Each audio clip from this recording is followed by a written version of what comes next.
자, 이번에 이 안태근 검찰국장하고 이영렬 서울중앙지검장이 각기 2기 특수본을 했던 검사 7명과 또 법무부 검찰과장 등 이 직원 둘을 데리고 이렇게 10명이서 서초동에서 회식을 하면서 돈 봉투를 주고받았는데, 검사 월급이 뭐 별로 많습니까? 그래서 100만원, 한 70만원 이래 넣은 모양인데, 그 돈이 어디서 나왔냐 하는 부분에서 결국 이제 특수활동비다라고 해명이 됐고, 그래서 이런 어떤 특수활동비 부분에 대해서 지금 대통령의 지시로 감찰이 들어갔고, 그리고 이것이 관행이냐 아니냐를 놓고도 논란이 분분하고, 이 당사자 두 사람은 지금 사의를 표했지만은 수리되지 않고 지방으로 자천이 될 거다, 이렇게 지금 이야기가 나오고 있습니다. 여기에 안태근 검찰국장이 우병우와 천번쯤 작년 8월 초 이후에 통화를 했다거나, 더 나아가서 이영렬 지검장이 그 밑에 최순실 게이트 특수본을 두고 두 차례나 수사를 하는 과정에서 박근혜 전 대통령을 구속시키고도 우병우를 빼준다, 그래서 이영렬과 안태근 사이에 모종의 우병우를 둘러싼 거래가 있느냐, 이런 부분의 의심 속에서 이 사건이 발생했습니다. 그런데 이 사건이 지금 여러가지가 뒤엉켜 있어요. 즉 문재인 정권의 검찰개혁을 이 둘이서 밥 먹고, 이 부하 직원들 데리고 밥 먹고 돈 봉투 주고받은 걸 가지고 검찰개혁의 계기로 삼았나 한다면 그건 좀 잘못됐죠. 검찰이나 국정원이나 이런 센 기관에는 위에 있는 사람이 밑에 사람들을 밥 먹이면서 이 금일봉 주거나, 또 지방에 가도 금일봉 주거나, 큰 일 하나 해치고 나면 금일봉 주거나 하는 일들이 있습니다. 물론 이번처럼 검찰이 검찰 내부에 주는 게 아니라 법무부에 주고, 법무부가 또 검찰에 주고 하는 것은 이례적이다라는 말이 있지만은, 여기에 나온 법무부 직원이든 또 여기 검사들이든 다 한 검사 출신들입니다. 법무부에는 검찰국 관련되는 부서에는 다 검사들이 파견해서 그 역할을 하는 겁니다. 그렇기 때문에 그것이 법무부와 검찰 간에 서로 다른 조직에서 돈을 주고받는 일은 없었다라는 것은 그 설명으로는 부정확하고요. 사실 힘이 센 기관에는 부하 직원들 좋은 데서 밥 먹이고 주로 스폰서 동원해서 밥 먹이기도 하는데, 이번 같은 경우에는 워낙 김영남 법인이 분위기가 안 좋으니까 아마 검찰 내부에 업무 추진비나 특수활동비로 밥도 먹이고 그 돈으로 용돈도 줬겠죠. 보통은 이런 걸 쓰기도 하고, 또 스폰서들이 밥도 사고 봉투도 전달해줘서 주기도 많이 합니다. 그래서 이 자체로 보면 관행적일 수 있다라는 말이 맞을 수는 있습니다. 물론 그 관행은 잘못됐고 건절이 돼야 됩니다. 그런데 이 이영렬과 안태근 두 사람의 이 부분에서 수사에 영향을 미쳤느냐, 우병우나 최순실 게이트, 이 부분에 관한 것은 또 별도로 이 사건의 단서로서 수사가 진행이 돼야 되고, 검찰개혁은 또 그것을 단서로 해서 별도로 진행이 돼야 되는 거지, 이 사건 하나를 시발로 해서 검찰을 전부 더러운 조직으로 몰아서 개혁을 하겠다고 하면 그건 또 성공할 수 없습니다. 그래서 제가 어제 감정을 빼고 매우 드라이하게 제도적으로 검찰 조직을 개혁해야 된다. 그러려면 검찰을 보고도 너네 검찰 조직이 여러가지 문제가 있는데 개혁 방안을 평검사부터 해서 회의를 해서 한번 내봐라고, 일부러 검찰이 조직 개혁을 할 수 없는 조직이라는 걸 보이기 위해서도 그렇게 시켜봐야 되고요. 또 검찰개혁위원회라는 제도적인 조직을 만들어서 이 법무부와 검찰과 또 정치권과 더 나아가서 민간 법조단체 그리고 일반 시민들 참여시켜서 외국의 사례까지 포함해서 검찰 조직을 개혁하고 기소권을 뭐 좀 통제하고 또 공수처를 신설하고 검경수사권 분리를 하고 하는 부분을 논의할 수도 있습니다. 근데 여기서 가장 핵심적인 부분은 정치 권력이 검찰을 통제해서 야당이나 한마디로 정권에 좋은 불편한 사람들을 조지려고 마음을 먹지 않게 되면 검찰 개혁을 하는 문제는 정말 땅 짚고 헤엄치듯이 쉬울 수 있는데요. 처음에는 다 개혁한다지만 조금 가면 정치권이 잘못해서, 권력이 잘못해서 위기가 오고 지지율이 떨어지고 흔들리면 그때는 검찰을 통제하고 싶은 유혹에 벗어나지 못하는 겁니다. 역대 모든 정권이 그 유혹에서 못 빠져나가고 검찰을 도구로 이용을 했기 때문에 처음에 개혁한단 말이 쑥 들어가 버리는 거죠. 한번 쏘고 나면 어떻게 검찰을 개혁한다 할 수 있겠습니까? 그게 제일 유용하고 쉽고 간단한데요. 그러다 보니까 박근혜 정권도 결국은 검찰의 우병우를 통해서, 김기춘을 통해서 검찰을 통제하려다가 결국 우병우만 지금까지 봤을 때는 살아남고 대통령까지 깜빵에 가버리고, 즉 검찰 통제 능력을 지나치게 믿으면서 언론이 보도를 하고 정치권이 문제 제기를 하고 그게 아니다라고 최순실에 대한 문제 제기가 나오고 찌라시가 터지면 그때 인정하고 쫓아내고 잘못하고 잘라버렸으면 재단을 만들 일도 없고 삼성 돈 받을 일도 없어서 다 끝났을 겁니다. 그런데 검찰을 너무 믿으면서 검찰한테 수사 가이드라인을 주면서 3인방 찌라시는 빼돌린 놈이 문제다 해버리고 이렇게 가고, 또 그러면서 그게 덮여지고 또 더 나아가서 무슨 사자방인이 해서 툭 하면 검찰 시켜서 부패 척결 수사 본부를 만들고 어쩌고 하면서 그건 그대로 되지 않고, 또 그 과정에 최순실이 나오니까 검찰을 통해서 또 그걸 덮으려고 그러고, 그래서 수사도 제대로 안 하고 이러다가 정권 자체가 날아가 버리고 대통령이 구치소 가버린 겁니다.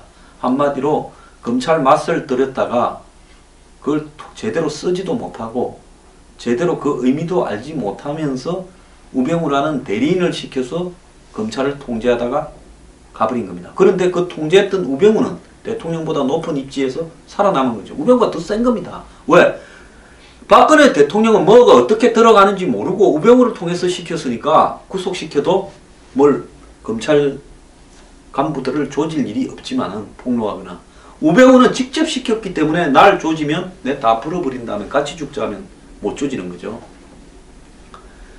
자, 그런 상황에서 이제 특수활동비 문제가 나왔습니다. 자, 특수활동비는 검찰개혁과는 별도로 또 현재 우병우와 최순실 게이트에서의 검찰 내부의 유착 의혹은 그 게이트 사건 수사, 추가 수사를 통해서 별도로 하고, 특수활동비를 지금 마치 이 각 기관들이 그냥 갖다 쓰는 돈처럼 이야기를 합니다. 제가 역대 정권에도 국정원 등의 특수활동비를 다 정권이 쓰는데 재미를 붙였고, 그래서 청와대나 국회는 자기들도 특수활동비를 이렇게 해놓고도 국정원이나 이런 기관의 특수활동비를 또 전용해서 좀 쓰기도 했다라는 의혹이 정치권에 파다하다. 그래서 국정원의 기조실장은 항상 대통령이 가장 믿을 만한 사람을 보냈는데, 왜 그러냐? 국정원에서 관장하는 특수활동비가 엄청나게 많기 때문입니다. 그러면 이제 이런 한마디로 통제가 되지 않고 용도가 불분명한 특수활동비를 총체적으로 다 없애버리면 될 거 아니냐. 그러면 또 이거 개혁하자는 사람 누구도 그것도 그러지 않은 사람 없습니다. 왜? 이런 특수활동비를 가지고 짭짤하게 챙겨서 갖고 간 대한민국의 정권의 핵심들과 고위관료들이 많은데 이걸 없애버리면 국회의원들도 이거 많이 갖고 갑니다. 국회에서 무슨 특수활동비를 뭘로 쓰겠습니까? 특위 같은 거 만들어지면 그 특위에 주어지는 수당이나 이런 부분들 다 어디서 나오겠습니까? 자, 그렇기 때문에 원래 특수활동비는 뭐 때문에 생겼느냐? 정보 및 사건 수사 또 이에 준하는 국정 수행 활동에 직접 소요되는 경비를 말한다, 이래 되어 있고요. 기재부의 자료에 따르면 정보 및 사건 수사와 그 밖에 이에 준하는 국정 수행 활동에 직접 소요되는 경비, 그러니까 사건 수사와 또 국정에서 이런 수사를 해야 될 부분에 지출하는 경비를 이야기를 합니다. 자, 물론 이런 부분이 투명하게 지출되도록 이 투명성을 제고하는 방법을 감사원이나 법무부 국세청이 이렇게 좀 견제를 해라 이렇게 되고 있지만은, 특수활동비는 특수활동을 실제로 수행하는 사람에게 필요한 시기에 따라 지급하는데 구체적인 지급 대상, 방법, 시기는 각 중앙관서가 개별 업무의 특성을 감안하여 집행한다. 이 말이 뭔가 하면 그걸 법과 규정에 명시는 안 해놓는다는 거죠. 그래서 특수활동비와 관련된 증거 서류에 대해서는 감사원의 특수활동비에 대한 계산 증명 지침에 따른다 이렇게 되어 있는데요. 자, 감사원의 지침에 따르면 지급한 상대방에게 영수증의 교부를 요구하는 것이 적당하지 않은 경우에는 그 사유와 지급 일시, 지급 목적, 지급 상대방, 지급액을 명시한 관계 공무원의 영수증서로 대신할 수 있고, 현금으로 미리 지급한 뒤 나중에 집행 내용 확인서만 붙이면 그것도 생략할 수 있다는 겁니다. 그래서 특수활동비가 좋은 거는 영수증이 사실상 없다라는 겁니다. 자, 이에 따라 특수활동비는 수령자가 서명만 하면 사용처를 보고하지 않아도 되고 영수증 없이 사용할 수 있어 눈먼 돈이라고도 한다. 그래서 이제 정부의 힘이 있는 부처별로 이 총액만 편성하고 어떻게 썼는지는 밝히지 않는다 이래 되어 있습니다.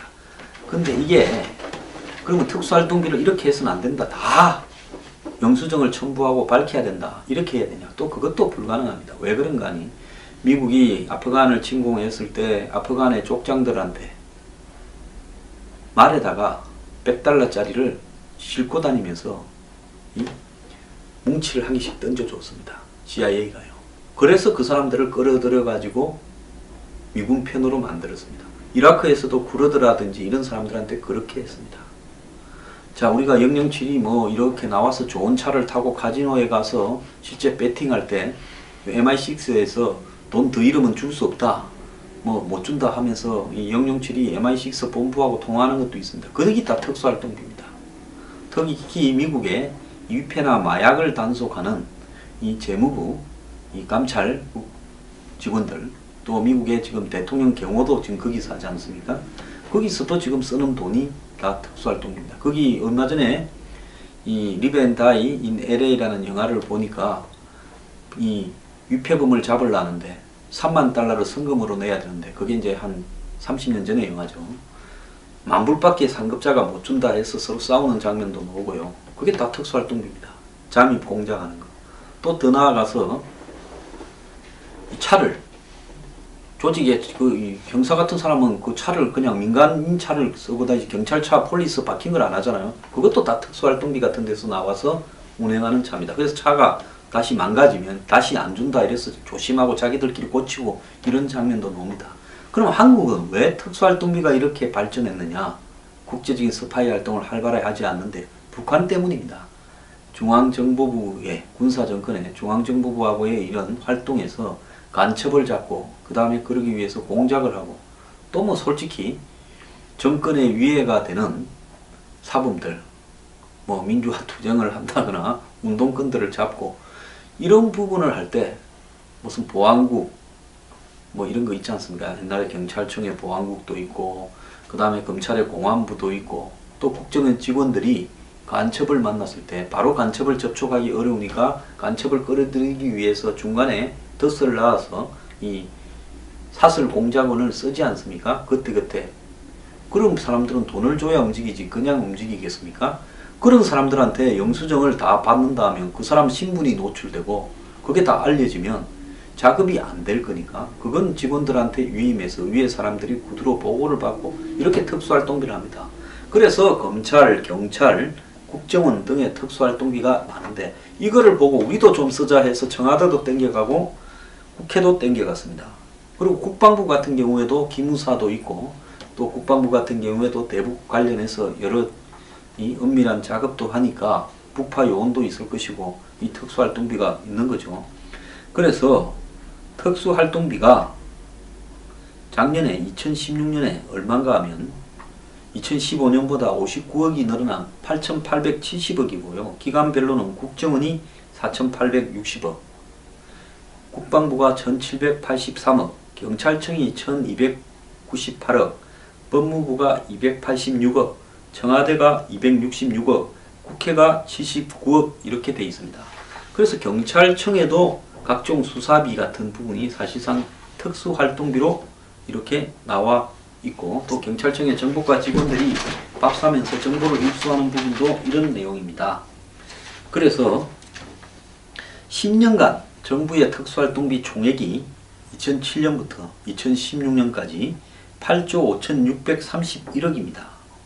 그래서 아까 말씀드린 대로 각 기관은 구체적인 사용처를 공개하지 않고 총액 편성, 총액 결산을 하고 있는데요.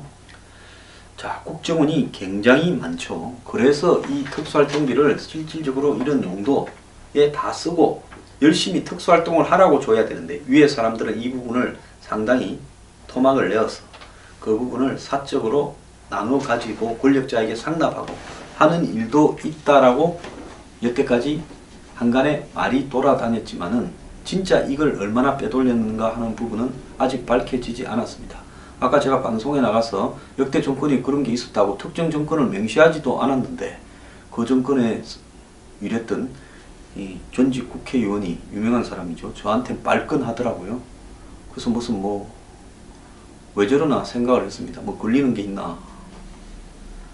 자, 그래서 이 경찰에서는 국정원이 이렇게 특수활동비가 큰 거는 국정원이 공식 직원이 아닌 비공식으로 운영하는 인력에 대한 인건비가 포함된 부분도 있고요.